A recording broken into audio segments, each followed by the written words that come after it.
If you've got that nagging outer hip pain, it's usually because your TFL is taking over when these glutes should be doing the job. Lay down at a 90-degree angle, place your feet up on a wall. Now you're gonna put this yoga block in between your legs. Take away the arch and tuck that pelvis under. Now point your hands up. Dig your feet into the wall, squeeze the yoga block and push up just a couple inches. Hold this and squeeze for 3 full breaths. Do 2 rounds of this with 3 to 5 breaths each time. This movement resets the pelvis, turns on the glutes and hamstrings so that the TFL can relax. It makes these hips feel more stable when you're standing and also sitting. Now grab a short bench or a plyo box, making sure this knee doesn't cave in the entire time. You're gonna keep your back straight and slightly hip hinge. You're gonna put the weight on this foot right here. Let the other foot come off the bench and slowly tap the floor. Start out doing at least 5 controlled slow reps and then work your way up to about 10 or 12. Also make sure you do this on each leg. That exercise strengthens the glute medius, and that is the muscle that should stabilize the hip in a single leg stance. It teaches that pelvis to stay level so that that TFL doesn't have to overwork. It builds frontal plane control, that side to side stability that walking and running require. It reduces side sleeping discomfort because it teaches your hip to stabilize instead of collapsing inward. Next, get into a split stance. Make sure that your toes are both facing forward. Pay attention to these 2 changes because this is what's gonna make the exercise work. You're gonna tuck that pelvis. Then you're gonna take this glute and you're gonna squeeze it. So there's a little bit of a shift going on. Most of your weight is gonna be on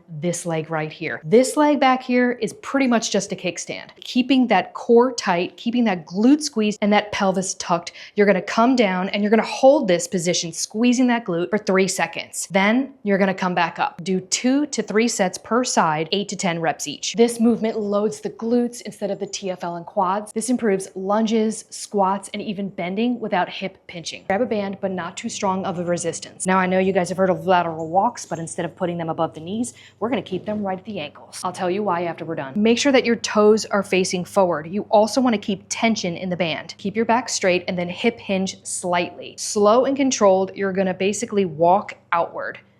You wanna keep that tension in the band the entire time. You don't wanna wobble, you just wanna stay as steady as possible. So small steps, just enough to feel that glute right here moving. Now I'm gonna show you what this looks like in the front. So keep that tension and then you're just making small movements, keeping those toes forward the entire time.